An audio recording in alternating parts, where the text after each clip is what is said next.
Soyez les bienvenus dans l'invité de la rédaction sur Medi 1 et merci de nous rester fidèles. Un rassemblement d'entrepreneurs qui militent pour le développement de l'Afrique organise à Dakar la rencontre des entrepreneurs.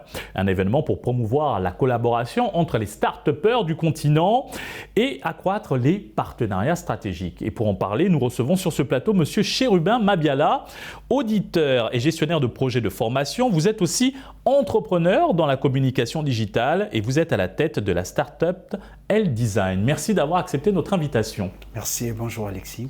Monsieur Mabiala, quelle est l'importance de cette rencontre, surtout en cette ère post-Covid?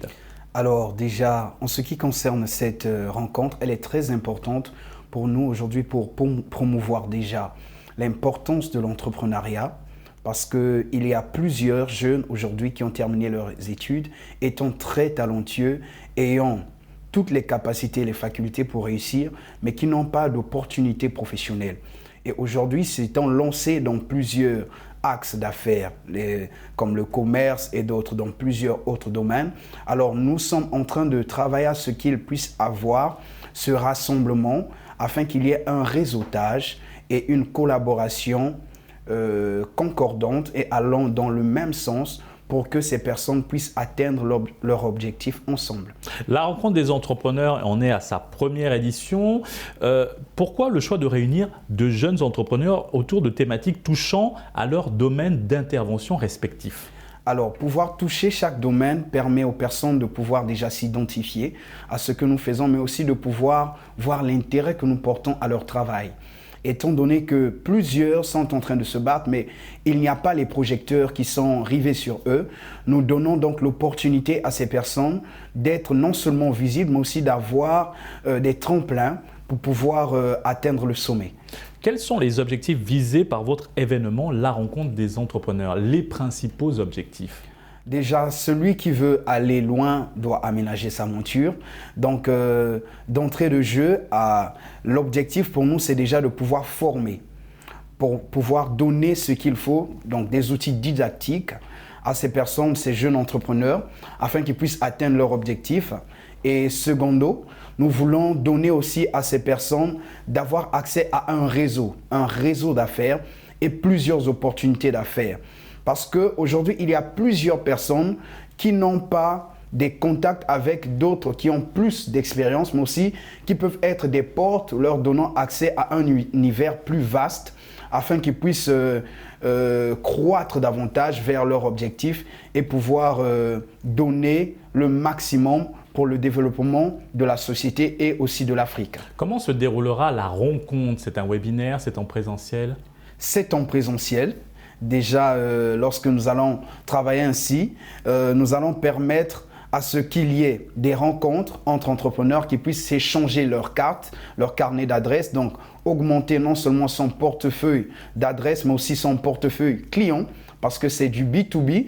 Entre autres, nous n'avons pas oublié les intrapreneurs. Nous souhaitons qu'ils soient vivement de la partie. Donc, il y aura les formations, le déroulement des postes et aussi l'exposition. Nous aurons donc des stands qui permettront à chaque entrepreneur de pouvoir montrer et parler de leur activité. Vous misez sur combien de participants et d'intervenants et surtout, quels sont leurs profils?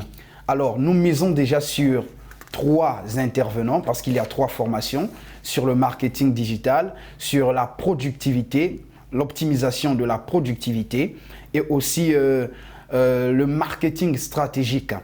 Donc, sur ces 3 formations, nous aurons 3 formateurs dont nous faisons partie et également nous misons sur les entrepreneurs et les entrepreneurs qui sont dans les startups, ça veut dire tout ce qui est marketing digital, mais aussi ceux qui sont dans l'événementiel et aussi les métiers d'avenir. Quels sont les grands axes qui seront abordés lors de cet événement pour renforcer l'entrepreneuriat sur le continent? Les grands axes déjà, il y a quelqu'un qui a dit un jour que tout se résout et se fait autour de la nourriture.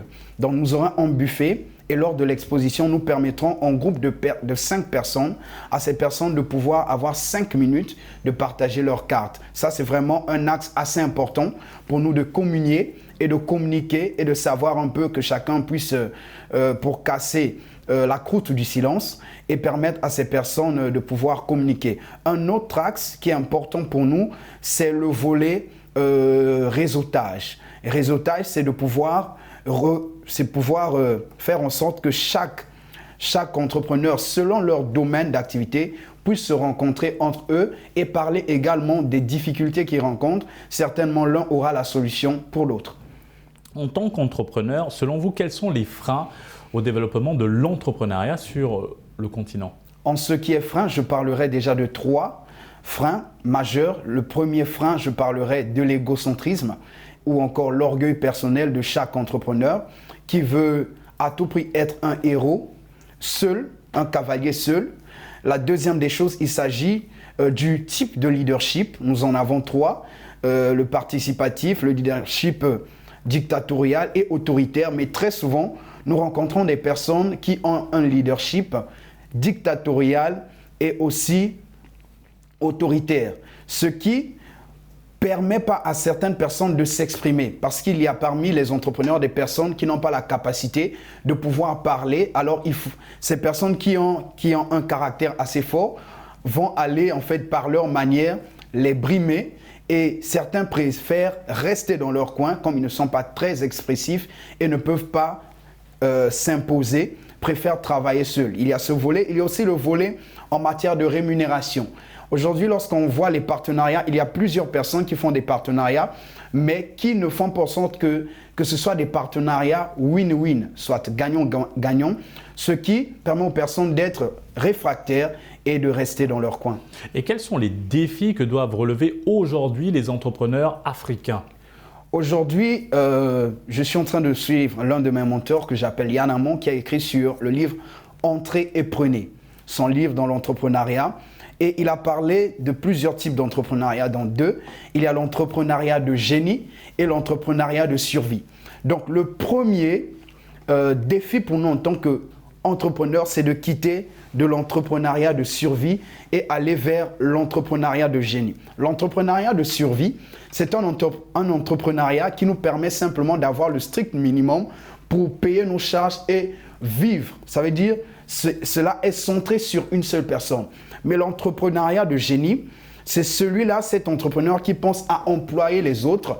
Le défi, c'est-à-dire de réduire le nombre aujourd'hui de chômeurs et de sans-emploi. Je crois que c'est là vraiment l'un des plus grands défis que nous avons. Toujours en tant qu'entrepreneur, selon vous, quels sont les principaux critères que doit avoir un bon entrepreneur africain? Un bon entrepreneur africain doit être déjà quelqu'un qui est audacieux. Audacieux déjà par rapport au milieu. Aujourd'hui, il y a plusieurs personnes qui veulent commencer une entreprise en ayant un prêt. C'est des choses qui ne se font pas. On doit être très audacieux et déjà se lancer avec ce qu'on a. Il y a aussi le courage, qui aussi est un synonyme de l'audace. Et autre chose, il y a l'autodidacte. Donc, tout entrepreneur doit être un autodidacte pour avoir une vision globale et une vision corporative de l'entreprise. Qui dit entrepreneur doit avoir déjà la capacité d'apprendre, mais aussi cette capacité de pouvoir maîtriser toutes les strates ou encore toutes les sphères de l'entreprise, non pas seulement le cœur du métier. On dit qu'on ne peut pas déléguer une tâche qui n'a pas été maîtrisée. Donc, au-delà de cela, il faut aussi maîtriser chaque tâche de l'entreprise pour ne pas être dupe. Monsieur Mabiala, encore une question avant de clore cette émission. Oui. Quels sont, selon vous, en tant qu'entrepreneur, les secteurs les plus attrayants et au fort potentiel actuellement sur notre continent? Aujourd'hui, je vais parler déjà du domaine de l'agriculture. Il y a aussi l'élevage. Ce sont des domaines qu'on ne regarde pas très souvent.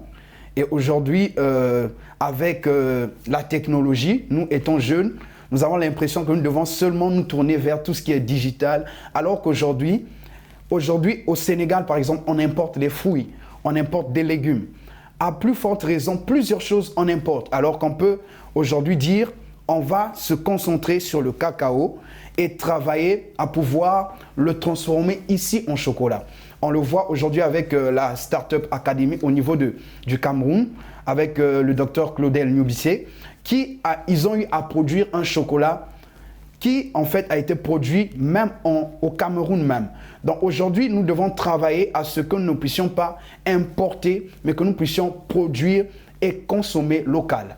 Merci. Merci, Monsieur Chérubin Mabiala. Nous rappelons que vous êtes auditeur et gestionnaire de projets de formation, entrepreneur dans la communication digitale et à la tête de la start-up L-Design. Merci pour cet éclairage autour de la rencontre des entrepreneurs, l'événement que vous organisez. Merci. Et merci à vous d'avoir suivi cette émission. Très bonne suite des programmes sur Média.